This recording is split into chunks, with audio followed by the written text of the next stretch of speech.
Oh, there you are. Hi. Yes, we happening. I've got volume. Volume is good. Yeah. Do.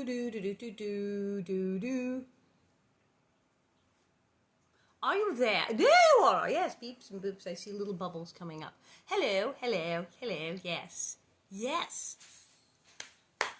It's Saturday. It's the 11th. It's July 11th. Yes, it is. It's Alison Arngrim, still in her living room. Hello. There's everybody. Hi. It's like romper room. Hello, Denise. Hello, Randy. Hello. Oh boy. So what are we doing? So today is Saturday. Y'all can hear me. Everything. Yeah, I guess so. Today's July 11th, which, according to my diagrams and charts here, is National Cheer Up the Lonely Day. Well, I've been told that doing these silly readings has been indeed cheering up the lonely and been quite helpful. And even the not lonely seem to have enjoyed it. So, awesome! We're totally doing that. National Rainier Cherry Day. I don't have any cherries. Oh, wait, Blueberry Muffin Day. Now, I was baking last night, but I did not make blueberry muffins. I do have some lovely blueberries. Maybe I will make blueberry muffins later. You know it's really good? Blueberry corn muffins. Yeah. Now, what I do have, because I was baking last night, chocolate chip cookies. I made chocolate chip cookies. And I made the peanut butter chocolate chip cookies that my friend Steve likes because I'm picking up his laundry and all that. So, Saskatchewan. Hi, Northern Saskatchewan.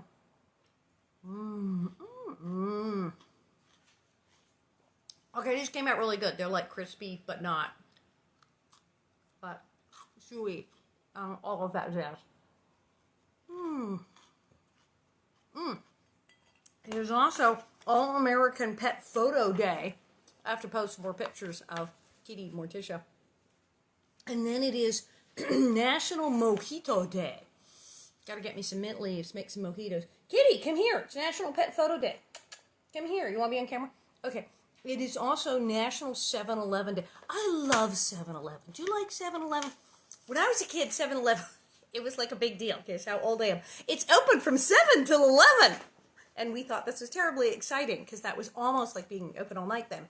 And then it was open 24 hours when nobody was open 24 hours. So it was like, woo! And there was always a 7-Eleven around and open back in the day when things were closed, when everything was closed and nothing was open on Sunday. And you could go, no matter where you were or what town you were in that had hardly any stores, to a 7-Eleven. And they would be open and they would have Dr. Pepper. And they would have like sandwiches and things and ice cream. You could walk to the 7-Eleven and get fudgesicles. And that just was like a huge deal when I was young. Now, you pretty much everything's open 24 hours. You can get fudgesicles all the time. You can have them Grubhub, Uber Eats to your house. But back in the day, and Slurpees. Back in the day, they were the only people. Slurpees were a big deal, and they had them, and everybody else didn't have Slurpees. And you could go to 7-Eleven for a Slurpee, and they were really good. And they only came in a few flavors. I sound so old. They had cherry, and they had, like, cola and, like, grape. And it was like, woo, and lime. And that's like it. And after work on Little House on the Prairie, when we were shooting on location out in Simi Valley, where it is super hot, like today, Melissa Gilbert and I would say, yep, we need a Slurpee. And at the end of the day, when we would go home, we would stop at the 7-Eleven in Chatsworth, and we would get big honking ice cold Slurpees. And then we'd go home. And it was awesome. This was like having a beer after work. To go to the 7-Eleven and get a Slurpee. It was like a huge deal. So, we love 7-Eleven. All right, now, we are reading, because Dean did that. Oh, man, Dean reading that stuff by him and Laura, Manzo and Laura, and the love and the romance and the marriage. I'm like, so, he's going to be back because I'm reading this weekend. During school days end, and there's a chapter called The Cream-Colored Hat. More and more this clothing obsession here. But on Monday, it's Manly Monday.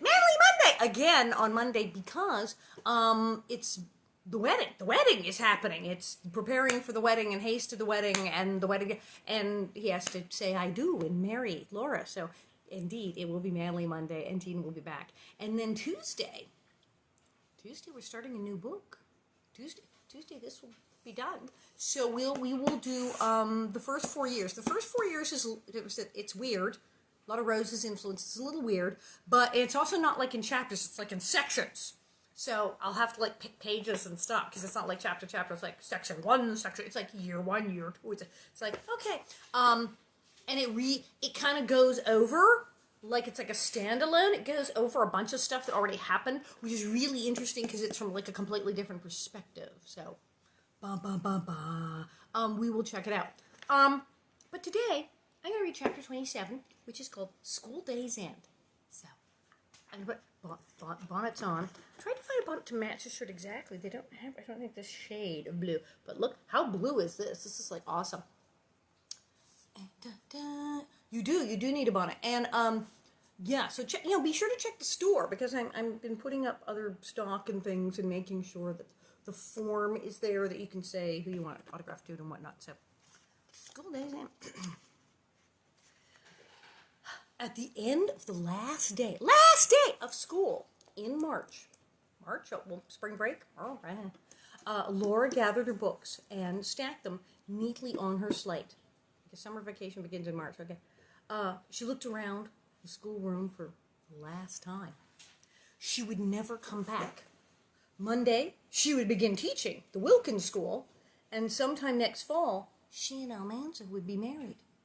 Carrie and Grace were waiting downstairs, but Laura lingered at her desk, feeling a strange sinking of heart. Ida and Mary Power and Florence would be here next week. Carrie and Grace would walk to school without her, always, after this. Except for Mr. Owens at his desk, the room was empty now. Laura must go. She picked up her books and went toward the door.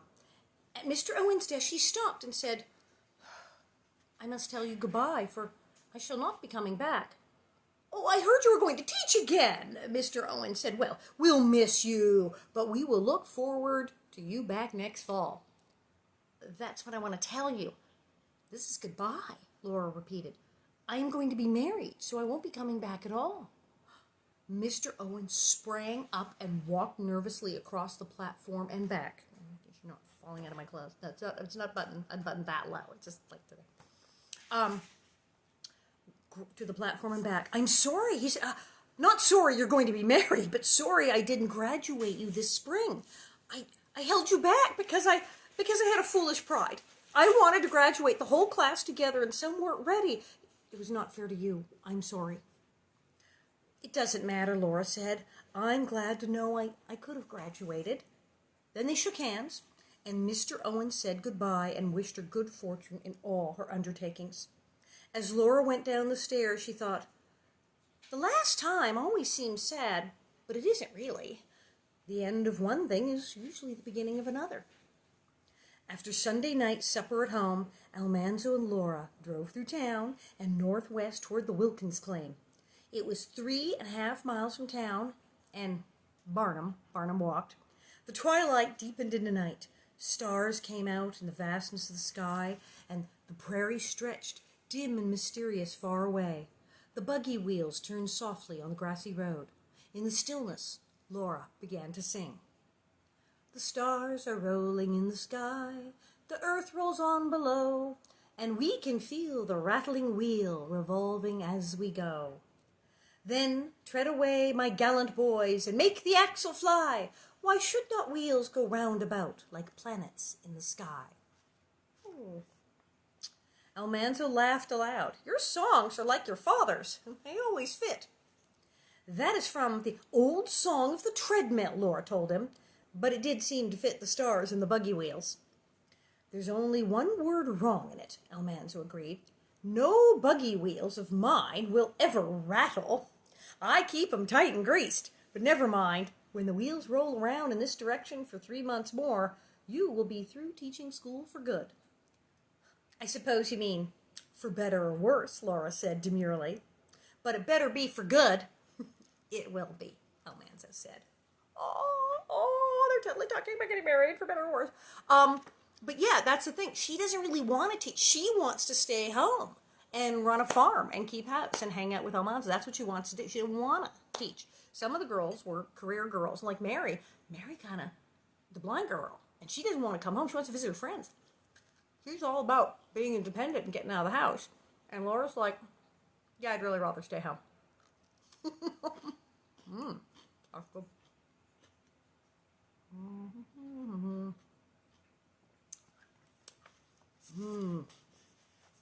The cream-colored hat. She was an awesome actress. She made us hate her. Yes, I did. A lot of clothes. Have you noticed the clothing thing in this book? Like, early on, they hardly had any clothes. They didn't spend that much time talking about the clothes. And now it's like, and the polonaise and the jumbles of lace. And they're describing the minutiae of the construction of the dresses. It's like, cray. Green-colored hat. The new schoolhouse stood on a corner of Mr. Wilkins's claim, only a little way from his house.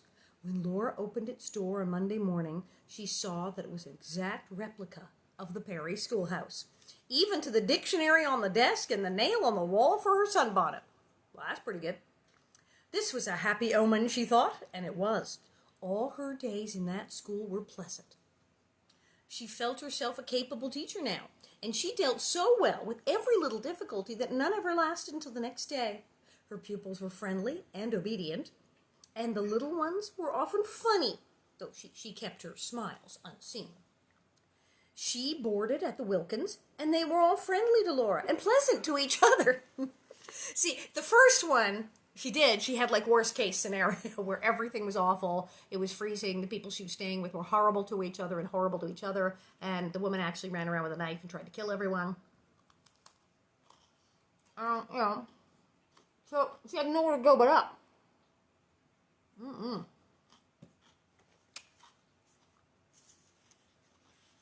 So yeah, everything after the Brewsters is like, yay! Pleasant to each other. Florence still went to school, and at night told Laura all the day's happenings. Oh, that's good. She's boarding with people in the kids' room. Laura shared Florence's room, and they spent the evenings cozily there with their books. Now, it's weird, because she's teaching school in Acclaim, but the girl who's, like, the daughter of the people she's boarding with is going to school in the town. I am so confused. Okay. On the last Friday in April, Mr. Wilkins and Laura, paid Laura $22. That's right. Her first month's salary, less $2 a week for her board. Almanzo drove her home that evening, and next day she went with Ma to town to buy materials. They bought bleached muslin for underwear, chemises and drawers, petticoats and nightgowns, 2 of each. These, with what you have, should be plenty, said Ma. They bought stronger bleached muslin for 2 pairs of sheets and 2 pairs of pillowcases. Oh, it's her trousseau. That's it, the trousseau. She has to have all new underwear and nighties and new bed sheets, for the wedding, the marriage. It's a big deal. Kitty! Yes, Morticia. The cat is meowing about it. Do you want something? I don't know what Kitty wants. She'll tell me. For Laura's summer dress, they bought 10 yards of delicate pink lawn with small flowers and pale green leaves scattered over it. Then they went to Miss Bell's to find a hat to go with the dress. Hats now. There were several beautiful hats, but Laura knew at once which one she wanted. It was a fine, cream-colored straw with a narrow brim, rolled narrower at the sides. The brim in front came down over the middle of Laura's forehead. It's like very fancy, little rakish kind of hat. Around the crown was a band of satin ribbon a little darker than the straw, and 3 ostrich tips stood straight up from the crown's left side. They were shaded in color from the light cream of the straw to slightly darker than the satin ribbon. The hat was held on the head by a fine white silk elastic cord that scarcely showed because it fitted under the mass of Laura's braided hair. This is like a hat Mrs. Oleson would have, with ostrich feathers, no less. As they walked up the street after they had bought that hat, Laura begged Ma to take $5 and spend it for herself. No, Laura, Ma refused. You are a good girl to think of it, but there's nothing that I need. So they came to the wagon, waiting for them in front of Fuller's hardware store. Something bulky stood in the wagon box, covered with a horse blanket. Laura wondered what it was, but she had no time to look, for Pa untied the horses quickly and all started home. What have you got in the back, Charles? Ma asked. I can't show you now, Caroline, Wait until we get home, Pa answered. Surprise. At home, he stopped the wagon close to the house door. Now, girls, he said, take your own packages in, but leave mine alone until I get back from putting up the horses. Don't you peek under that blanket either. Now, whatever can that be? Ma said to Laura. They waited. As soon as possible, Pa came hurrying back. He lifted the blanket away, and there stood a shining new sewing machine. A machine. She's been totally, doing this by hand. Sewing machine. Like at the seamstresses, like the lady who makes the dresses. Oh, Charles, Ma gasped. Yes, Caroline, it is yours, Pa said proudly.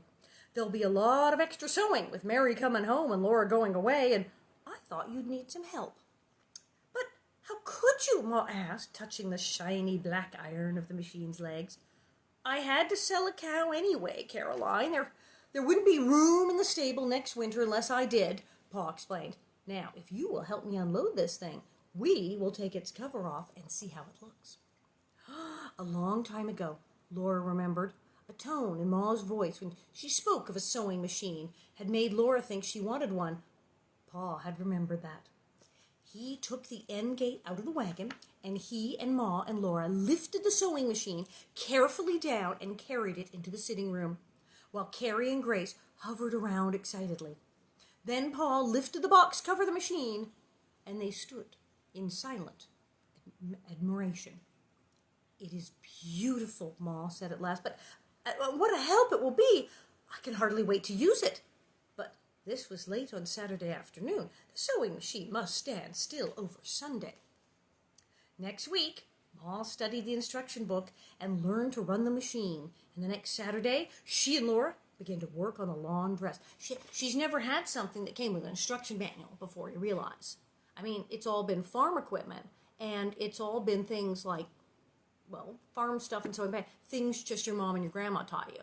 Things you simply learn by being there.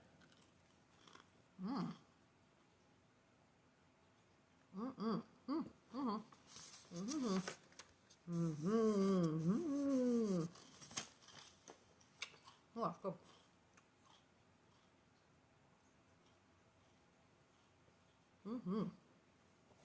Yeah, right, Sabbath rules. Now she can't sew on Sunday. Wait, Laura was like running around in the buggy with Almanzo on Sunday, so I don't know. I guess sewing is work. But yeah, she had to read instructions. It's a newfangled modern piece of equipment. Heavens to Betsy. The lawn was so crisp and fresh, the color so dainty, that Laura was afraid to cut it, lest she made a mistake. But Ma had made so many dresses that she did not hesitate. She took Laura's measurements, then with her dressmaker chart, she made the pattern for the waist and fearlessly cut the lawn. Wow. They made the waist tight-fitting with 2 clusters of tucks down the back and 2 in front. See, here we go again with the dressmaking. It's almost like a fabric company had product placement in the show here or something. It's like there was none of this before, and suddenly in this book, it's every single detail of how to make a dress. And I'm like, why did that suddenly happen in this book when they never discussed it before? And now it is literally how to dress construction, down to the style and the patterns and everything. Here you go. Down the center of the front, between the tucks, tiny white pearl buttons button the waist. The collar was a straight, upstanding fold of the lawn. The sleeves were long, gathered at the shoulders, and close-fitting to the waist, finished with a hem with the width of the tucks. The skirt, see, they're not done, was gathered very full all around into a narrow waistband, which buttoned over the bottom of the waist to secure them from slipping apart. See, these dresses were so elaborate. It wasn't like a dress that you pulled on and zipped up. It was pieces. You had your corsety cover thing, and the skirt attached to the upper vestment piece, and sometimes the sleeves, and it was complicated. Very full, yes. Keep them from slipping apart all down the full skirt. Tucks went around and around it, spaced evenly a little way apart, and beneath the bottom tuck, I knew this was coming, a full gathered ruffle, 4 inches wide, that just touched Laura's shoe tips. I knew she was going to do this ruffle, and I knew that it was going to be long and touch her shoe tips. This dress was finished when Almanzo brought Laura home on the last Friday in May. "Oh, it is pretty, Ma," Laura said when she saw it. "All those tucks are so even and stitched so beautifully." "I declare," said Ma, "I don't know how we ever got along without that sewing machine. It does the work so easily. The tucking is no trouble at all, and such beautiful stitching. The best of seamstresses could not possibly equal it by hand." Laura was silent a moment, looking at her new machine-stitched dress. Then she said, "Mr. Wilkins paid me another month's salary today, and I really don't need it. I have $15 left of my April pay. I will need a new dress for next fall." "Yes, and you will need a nice wedding dress," Ma interrupted.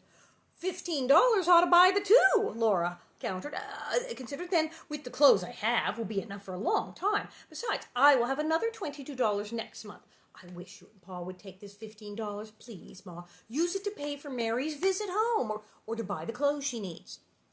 "We can manage without taking the money for your last term of school," Ma said quietly. "Yeah, Ma and Pa are doing okay. There's no longer like, could you work an extra shift because we have no food?" They're like, hey, we're buying sewing machines. Pa just ran out and bought a sewing machine. They're not scrimping and saving to get Mary home. They have cash.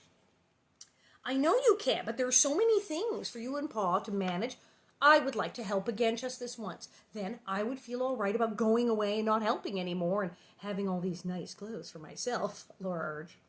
Ma yielded. "If it will please you to do so, give the money to your Pa. Since he spent the cow money for the sewing machine, he'll be glad to have it, I know." Pa was surprised and objected that Laura would need the money herself. But when she explained and urged again, he took it gladly. "It will help me out of a pinch," he admitted. "But this is the last one. From now on, I think we will have clear sailing. The town is growing so far, I'm going to have plenty of carpenter work. The cattle are growing fast, too. Beats all how they multiply, and they live off the homestead, and next year I win my bet with Uncle Sam, and this homestead will be ours. So you need never worry about helping any more, Half-Pint. You have done your share, and then some." When she drove away with Almanzo that Sunday evening, Laura's heart was brimming with contentment. But it seemed that always there must be some wish unsatisfied. Oh yeah, that sounds like Laura all over. The wanderlust. Now she regretted that she would miss Mary's coming home. Mary was coming that week, and Laura would be teaching a class in fractions in Wilkins' school when Mary came. On Friday afternoon, Almanzo drove Prince and Lady, and they trotted fast all the way home. As they came near the door of home, Laura heard the music of the organ. Before Almanzo stopped the horses, she was out of the buggy and running into the house. "See you Sunday," he called after her, and she fluttered her ringed hand in answer. "Oh, gotta go." Then she was giving Mary a big hug before she could get up from the organ stool, and the first thing Mary said was, "Oh, Laura, I was so surprised to find the organ waiting here for me." Yeah, these people are not poor. They're about organs and sewing machines. They're going to have a TV in that house next, I'm telling you. But, yeah, Laura's constantly, she even said she would prefer to stay home at one point than get married. And she decided, Almanzo with those horses. Okay. He was so handsome and the horses were so cool. She gave it up. But she was really hooked on the idea that she was going to live at home and not go away and teach. But now she's going to go away, although it's not going to go far, really. But she's going to go away with Almanzo. And she still wants to help out. But at this point, they're kind of styling. And you notice when they were trying to just farm and live off the land and do all stuff, they were always starving. Because Pa, not maybe so good at that. Like, oh, grasshopper weather? What do they mean by grasshopper weather? There couldn't be locusts. Could there be locusts? No clue. So now that he's working in town, steady job, yes, he's still good with the cows and the basic farming, but he's not dependent on that. He can go work in town. They got money. They have money. They're buying sewing machines and organs. It's like no problem. Nobody's starving. So Pa clearly, despite all these romantic country stuff like we did on the show, Pa was meant to live in town. I'm just saying. But there you are. So Mary is home, and she is playing the organ, and she loves it. I was so surprised to find the organ waiting here for me. We had to keep the secret a long time, Laura answered. But it didn't spoil by keeping, did it? Oh, Mary, let me look at you. How well you're looking. Mary was even more beautiful than ever. Laura would never grow tired of looking at her. And now there was so much to tell each other, they talked every moment. Sunday afternoon they walked once more to the top of the low hill beyond the stable, and Laura picked wild roses to fill Mary's arms. "Laura," Mary asked soberly, "do you really want to leave home to marry that Wilder boy?" Is Mary dissing Laura's husband? Did you just call him that Wilder boy? Isn't he like 27 now? He was like 25, like when they started. He's almost 30. She's that wild. I don't think Mary likes Almanza. It's a little weird. That Wilder boy? Laura was serious too. "He isn't that Wilder boy anymore, Mary. He is Almanzo. You don't know anything about him, do you? Or not much since the hard winter." "I remember his going after the wheat, of course, but why do you want to leave home and go with him?" Mary persisted. Have you seen him, Mary?" "No, you haven't. There you go. You saw him before you went blind. Surely you know. Almanzo, very good looking. Horses? I mean, I don't know. She doesn't know. Almanzo, he's a cat. She hasn't been in town. She doesn't know that, like, Nellie Oleson was trying to steal him, that, like, half the women in town want to marry him, that he has money, he has a good homestead, he's not broke, he comes from a nice family who had money. Remember, farmer boy, not poor people, and he has horses and oxen and all. So Mary doesn't know. She just remembers, yeah, it was some dude on top of a wagon. What? She's missed it. She's been Rip Van Winkle, out of town, away at college, has no clue about Almanza. "Well, I guess it's because we just seem to belong together," Laura said. "Besides, I have practically left home anyway. I'm away so much. I won't be any further away than I am at the Wilkins." "Oh, well, I guess it has to be that way. I went away to college, and now you're going away. That's growing up, I suppose." What is with Mary? What is with the tude? What is with the... They just bought her a, like, concert organ in her own home. And she's copping an attitude. Laura's marrying up. I read your farmer boy. You heard about Almanzo's family. She is marrying a major catch. And Mary's like, "I suppose if you have to." Excuse me, you're talking to Laura, the girl who went to and taught school to pay for your college, and you're copying this at it. Really, I'm very disappointed in Mary. "It's strange to think," Laura said. "Carrie and Grace are older now than we used to be. They're growing up too, yet it would be even stranger if we stayed as we were for always, wouldn't it?" "Oh, there he is coming now," said Mary. She had heard the buggy and prince's and ladies' hoofs, and no one could have guessed that she was blind to see her beautiful blue eyes turn toward them as if she saw them. "I've hardly seen you," she said, "and now you have to go." "Not till after supper. I'll be back next Friday, and besides, we'll have all of July and most of August together," Laura reminded her. At 4:00 on the last Friday in June, Almanzo drove Barnum and Skip up to the Wilkins door to take Laura home. As they drove along the familiar road, he said, "And so, another school is finished, the last one." "Are you sure?" Laura replied demurely. "Aren't we?" he asked. "You will be frying my breakfast pancakes sometime along the last of September." "Or maybe a little later," Laura promised. He had already begun to build the house on the tree claim. "In the meantime, how about the 4th of July? Do you want to go to the celebration?" "I'd much rather go for a drive," Laura answered. "Suits me," he agreed. "This team's getting too frisky again. I've been working on the house, and they've had a few days' rest. It's time we took the ginger out of them."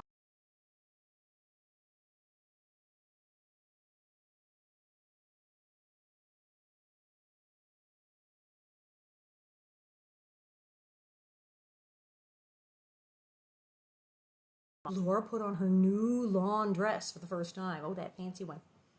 And for the first time, she wore the whole chapter's called the cream-colored hat. So finally, she wore the cream-colored hat with the ostrich feathers. The cream-colored hat with the shaded ostrich tips. She was ready when Almanzo came. Barnum and Skip stood for her to get into the buggy, but they were nervous and in a hurry to go. "The crowd excited them coming through town," Almanzo said. "We will only go to the end of Main Street where you can see the flags, then we will go south, away from the noise." Yeah, firecrackers and horses and oxen. Yikes, no. The road south toward the Brewsters was so changed that hardly seemed to be the same road they had traveled so many times to Laura's first school. New claim shanties and some houses were scattered over the prairie, and there were many fields of growing grain. Cattle and horses were feeding along the way. Oh, it was like desolate before. Instead of being white with blowing snow, the prairie was many shades of soft green, but the wind still blew. It came from the south. It was warm. It blew the wild grass and the grain in the fields. It blew the horses' manes and tails streaming behind them. It blew the fringes of the lap robe that was tucked in tightly to protect Laura's delicate lawn dress. And it blew the lovely cream-colored ostrich feathers off Laura's hat. That's a very expensive, like Mrs. Oleson level hat with ostrich feathers. Ostrich feathers. And she just literally blew them off in a wagon. No, no, no. Oh, in reality, we get a history lesson. The state actually paid for Mary to go to college. Bum, bum, bum, bum. So, yes. So there you are. So all this, I have to pay for Laura's school. I have to pay for Laura's school. I wondered about that. I was like, wouldn't they blame? Maybe she did. And also, she was a brilliant student. Wouldn't she have had a scholarship or something? That makes way more sense. But there you are. Blew the ostrich feathers right off her hat. She caught them with the very tips of her fingers as they're being whirled away. Got my feathers. Oh, she exclaimed in vexation. Vexation, mind you. It must be they were not sewed on well. Miss Bell hasn't been in the West long enough yet, Almanzo said. She's not used to prairie winds. Better let me put those feathers in my pocket before you lose them. It's true, they're not used to the prairie weather where your hat will go take off if you're not careful. It was supper time when they came home, and Almanzo stayed to help eat the cold remains of 4th of July dinner. Well, we know what Almanzo and his appetite are like. There was plenty of cold chicken and pie. There was a cake and a pitcher of lemonade made with fresh cold water from the well. At supper, Almanzo proposed that Carrie go with him and Laura to see the fireworks in town. The horses have had such a long drive that I think they'll behave, he said. But Ma replied, of course Laura will go if she wishes. She is used to circus horses, but Carrie better not. So Laura and Almanzo went. They kept the horses well outside the crowd so that no one would be trampled or run over. In an open space at a safe distance, they sat in the buggy and waited until a streak of fire rose in the darkness above the crowd and exploded a star. At the first flush, I wonder if this is a smart idea. They took the horses to the fireworks. This is not going to end well. At the first flash, Barnum reared and Skip leaped. Yep. They came down running, and the buggy came down and ran after them. Almanzo swung them in a wide circle, bringing them to face the fireworks again, just as another star exploded. Kaboom. Oh, don't bother about the horses, he told Laura. I'll manage them. You watch the fireworks. So Laura did. After each explosion of beauty against the darkness, Almanzo drove the circle, always bringing Barnum and Skip around in time to face the next rush and blossom of fire. Not until the last shower of sparks had faded did Almanzo and Laura drive away. So literally, every time the fireworks go off, they let the horse, they have to go around in a circle, control it, and come back and go, oh, there's fireworks again, boom, and then have to go around.